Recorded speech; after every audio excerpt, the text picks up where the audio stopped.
SPG classes में आप सभी का स्वागत है। बच्चों, मेरे चैनल की वीडियो अगर आप प्राप्त करना चाहते हो तो पहले चैनल का नाम एसपीजी क्लासेज लिखिए, फिर इसके बाद क्लास लिखिए, फिर इसके बाद लेसन का नाम लिखिए। वीडियो आपके सामने आ जाएगी।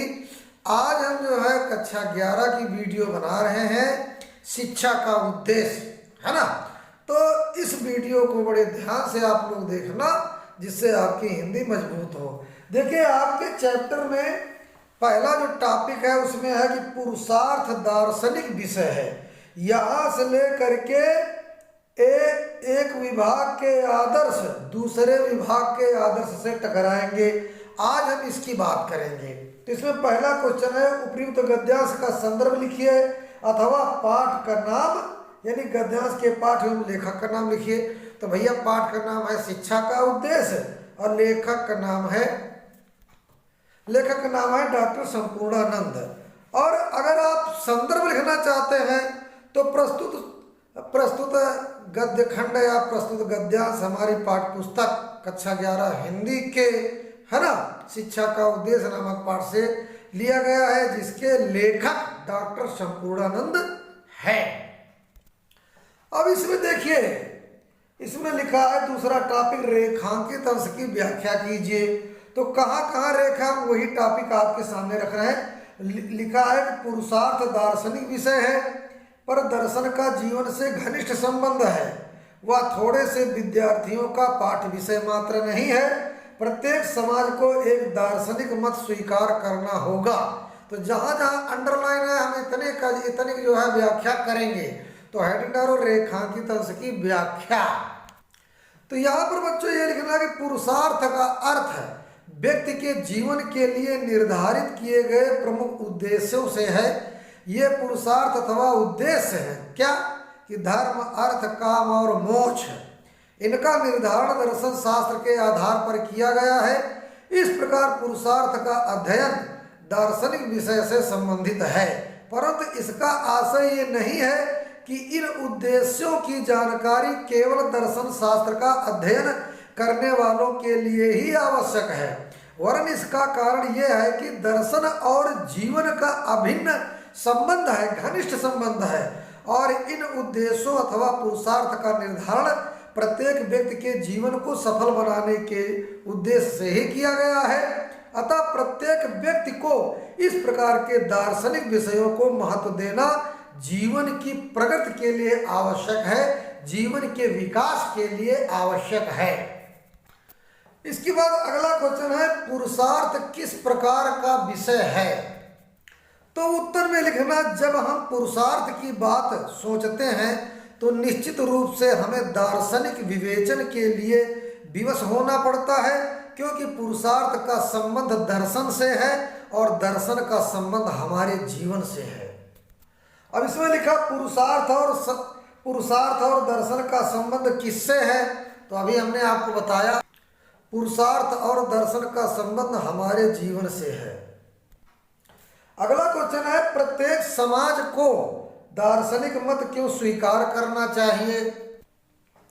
तो इसका बच्चों सही आंसर होगा, प्रत्येक समाज को कोई न कोई दार्शनिक मत स्वीकार करना होता है, क्योंकि दार्शनिक मत के आधार पर ही उस समाज की राजनैतिक, सामाजिक और पारिवारिक व्यवस्था संभव होती है।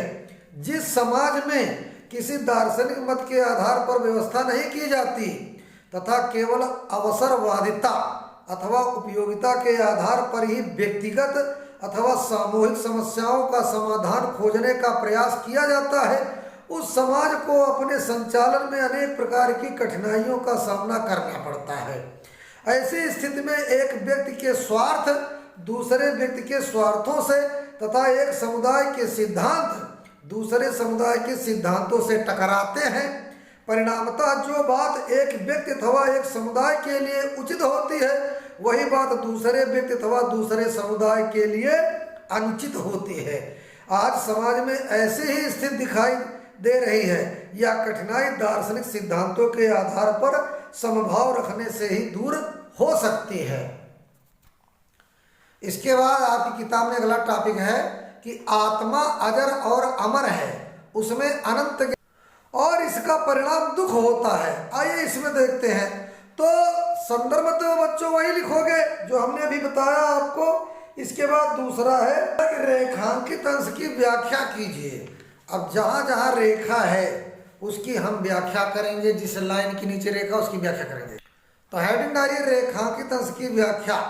आत्म साक्षात्कार ही संपूर्ण आनंद की कुंजी है। मनुष्य को जब तक अपनी आत्मा की शक्ति का ज्ञान नहीं होता तब तक वो इस संसार में भटकता ही रहता है। उसे कहीं भी किसी भी क्षेत्र में आनंद की प्राप्ति नहीं होती। संसार की प्रत्येक वस्तु नश्वर है, फिर उसमें आनंद कहाँ। मात्र आत्मा ही ऐसी है जो न बूढ़ी होती और न मरती है। आत्मा संपूर्ण ज्ञान से परिपूर्ण है और ज्ञान शक्ति का आधार है। इसी शक्ति से आनंद की प्राप्ति होती है। तात्पर्य यह है कि आत्मा में ज्ञान, शक्ति और आनंद तीनों निहित है। इसलिए मनुष्य को आत्म साक्षात्कार करना चाहिए। जिसे आत्मज्ञान नहीं होता, जो अज्ञान व स्वयं को भूला रहता है, वह आत्मा के उपयुक्त गुणों से भी अपरिचित रहता है तथा जीवन पर्यंत अपने को दुखी अनुभव करता है, अपने को दुखी अनुभव करता है। आत्मा को क्या माना गया? आत्मा को क्या माना गया? तो लेखक ने जो यहाँ पर कहा है कि आत्मा अजर और अमर है। अजर माने जो कभी बूढ़ी ना हो और अमर माने जो कभी मरे ना। तो इसलिए यहाँ पर आप लिखेंगे कि मात्र आत्मा ही ऐसी है जो न बूढ़ी होती है और न मरती है। आत्मा संपूर्ण ज्ञान से परिपूर्ण है और ज्ञान शक्ति का आधार है। इसी शक्ति से आनंद की प्राप्ति होती है। तात्पर्य यह है कि आत्मा में ज्ञान, शक्ति और आनंद तीनों निहित है। इसलिए मनुष्य को आत्म साक्षात्कार करना चाहिए। और जिसे आत्मज्ञान नहीं होता, जो अज्ञान व स्वयं को भूला रहता है, वह आत्मा के उपयुक्त गुणों से भी अपरिचित रहता है तथा जीवन पर्यंत अपने को दुखी अनुभव करता है, दुखी रहता है। इसके बाद बच्चों प्रस्तुत गद्यांश में किसका वर्णन किया गया है? तो प्रस्तुत गद्यांश में आत्मा का वर्णन किया गया है और ये बताया गया है कि आत्मा अजर और अमर है। इसके बाद इस गद्यांश में आनंद की कुंजी किसे बताया गया है? आत्म साक्षात्कार ही संपूर्ण आनंद की कुंजी है। मनुष्य को जब तक अपनी आत्मा की शक्ति का ज्ञान नहीं होता तब तक वह इस संसार में भटकता ही रहता है। उसे कहीं भी किसी भी क्षेत्र में आनंद की प्राप्ति नहीं होती। इसके बाद बच्चों अगला टॉपिक है कि आत्म साक्षात्कार का मुख्य साधन योगाभ्यास है। यहाँ से ले करके अनुकूल वातावरण उत्पन्न किया जाए। तो पहला क्वेश्चन है प्रस्तुत गद्यांश का पाठ संदर्भ लिखिए। तो पहले हमने बता दिया। अगला है कि रेखांकित अंश की व्याख्या कीजिए। अब यहाँ पर जहाँ जहाँ लाइन है उसकी हम व्याख्या करेंगे। तो आत्म साक्षात्कार मुख्य साधन से लेकर के दायित्व ले सकता है, यहाँ तक कि हम जो है व्याख्या करेंगे, लिखेंगे रेखांकित अंश की व्याख्या। अब इसमें हम आगे लिखेंगे लेखक के अनुसार व्यक्ति का प्रमुख पुरुषार्थ शक्ति, ज्ञान एवं आनंद से परिपूर्ण अपनी आत्मा का साक्षात्कार करना है। अपनी आत्मिक शक्तियों का ज्ञान ही आत्म साक्षात्कार कहलाता है और आत्म साक्षात्कार का प्रमुख साधन योग का अभ्यास करना है। योगाभ्यास एक आध्यात्मिक साधना है जिसके माध्यम से व्यक्ति का चित्त एकाग्र हो जाता है तथा वह अपनी आत्मिक शक्तियों को पहचानने और उनका विकास करने में समर्थ होने लगता है। परंतु योगाभ्यास सिखाने के लिए राज्य अथवा विद्यालय विशेष सहायक सिद्ध नहीं हो सकते। जिसमें जिज्ञासा और लगन होगी वह स्वयं ही एक दिन योगाभ्यास सिखाने वाले श्रेष्ठ गुरु की खोज कर लेगा। समाज और शिक्षक तो व्यक्ति की इतनी ही सहायता कर सकते हैं कि वे उसके लिए अनुकूल वातावरण उत्पन्न कर दे अथवा उसके लिए आवश्यक साधन आदि सुलभ कराकर इस दिशा में उसे प्रेरित करें। आगे देखते हैं। अगला क्वेश्चन, आत्म साक्षात्कार का मुख्य साधन क्या है? तो उत्तर होगा आत्म साक्षात्कार का मुख्य साधन योगाभ्यास है। समाज और अध्यापक का क्या कर्तव्य है? तो समाज और अध्यापक व्यक्ति की इतनी ही सहायता कर सकते हैं कि वे उसके लिए अनुकूल वातावरण उत्पन्न कर दे अथवा उसके लिए आवश्यक साधन सुलभ कराकर इस दिशा में उसे प्रेरित करे। अगला है उपर्युक्त गद्यांश का आशय स्पष्ट कीजिए। तो बच्चों, उपर्युक्त गद्यांश का आशय है कि योगाभ्यास सिखाने के लिए राज्य और विद्यालय विशेष सहायक सिद्ध नहीं होते। जिसमें जिज्ञासा और लगन होगी वह स्वयं ही एक दिन योगाभ्यास सिखाने वाले श्रेष्ठ गुरु की खोज कर लेगा। अगला टॉपिक आपकी किताब में है कि यह अध्यापक का काम है कि वो अपने छात्र में चित्त एकाग्र करने का अभ्यास डाले। यहाँ से लेकर के आपका है कि निष्काम कर्म भी राग द्वेष को नष्ट करता है। तो यह पहला क्वेश्चन है, उपर्युक्त गद्यांश का संदर्भ लिखिए अथवा गद्यांश के पाठ एवं लेखक का नाम लिखिए। तो वही लिखना जो हमने पहले टॉपिक में बताया। दूसरा है रेखांकित अंश की व्याख्या कीजिए। अब यहाँ पर कहाँ रेखा खींची है कि दूसरे के सुख को देखकर सुखी होना मैत्री और दुख देखकर दुखी होना करुणा है। तो अब हम इसकी व्याख्या करेंगे। तो हेडिंग डालो रेखांकित अंश की व्याख्या। तो हेडिंग डालिए रेखांकित अंश की व्याख्या। तो जब व्यक्ति दूसरे के सुख को देखकर सुखी होने लगे तो समझना चाहिए कि उसमें मैत्री भाव उत्पन्न हो गया है। इसी प्रकार जब वह दूसरों के दुख को देखकर दुख का अनुभव करे तो निश्चित है कि उसमें करुणा का भाव जागृत हो गया है। जब वह दूसरे के अच्छे कार्यों को देखकर प्रसन्नता के साथ साथ उसको प्रोत्साहित भी करने लगे तो समझना चाहिए कि उसमें प्रसन्नता का भाव उत्पन्न हो गया है। और जब वो किसी दुष्ट व्यक्ति के बुरे कर्मों का विरोध करते हुए भी उस दुष्ट व्यक्ति से शत्रुता ना करे तो समझना चाहिए कि उसमें उपेक्षा का भाव उत्पन्न हो गया है। आगे गद्यांश के अनुसार अध्यापक का प्रमुख कर्तव्य क्या है? तो बच्चों, अध्यापक का दायित्व है कि वो छात्र में एकाग्रता का गुण उत्पन्न करे। चित्त की एकाग्रता से ही आत्म साक्षात्कार संभव होता है। और चित्त की एकाग्रता का उपाय यह है कि छात्रों में सात्विक भाव उत्पन्न किया जाए। और जब छात्र के मन में मित्रता, करुणा, समभाव या उपेक्षा तथा प्रसन्नता का भाव जागृत हो जाएगा तभी वो निष्काम भाव से कर्म में प्रवृत्त हो सकेगा। एकाग्रता किसकी कुंजी है? तो एकाग्रता आत्म साक्षात्कार की कुंजी है, क्योंकि आत्म साक्षात्कार के लिए एकाग्रता अनिवार्य है। गद्यांश के अनुसार करुणा क्या है? जब कोई व्यक्ति दूसरे के दुख को देखकर दुख का अनुभव करे तो निश्चित है कि उसमें करुणा का भाव जागृत हो गया है, उसी को करुणा कहते हैं। इसके बाद आपकी किताब में अगला है कि चित्त को क्षुद्र वासनाओं से विरत करने का, यहाँ से लेकर के दृष्टा अपने को भूलकर तन्मय हो जाए, यहाँ तक का हम देखेंगे। तो उपर्युक्त गद्यांश का संदर्भ लिखिए तो उसी तरह लिखना जो हमने पहले बताया था, उसी तरह आपको लिखना है। इसके बाद अगला है कि रेखांकित अंश की व्याख्या कीजिए। अब जहाँ जहाँ रेखा है उसी की हम व्याख्या करेंगे। कहाँ रेखा? कि चित्त को क्षुद्र वासनाओं से विरत करने का एक बहुत बड़ा साधन कला है। अब हम हेडिंग डालेंगे रेखांकित अंश की व्याख्या। तो यहाँ पर आगे लिखेंगे निष्काम, यानी फल की इच्छा न करना। निष्काम योग की प्राप्ति के लिए वासनाओं से मुक्ति आवश्यक है और चित्त को इससे छुटकारा दिलवाने हेतु कला एक बहुत बड़ा साधन है। प्रस्तुत पंक्ति में लेखक ने इसी तथ्य को स्पष्ट किया है। संसार अनेक प्रकार के प्रलोभनों से भरा हुआ है। कला इन प्रलोभनों, कला आर्ट है ना, कला इन प्रलोभनों और वासनाओं से मुक्त होने का महत्वपूर्ण साधन है। सांसारिक वासनाओं से मुक्ति पाने के लिए मानव को साहित्य, नृत्य, संगीत और चित्रकला आदि में अपना मन लगाना चाहिए।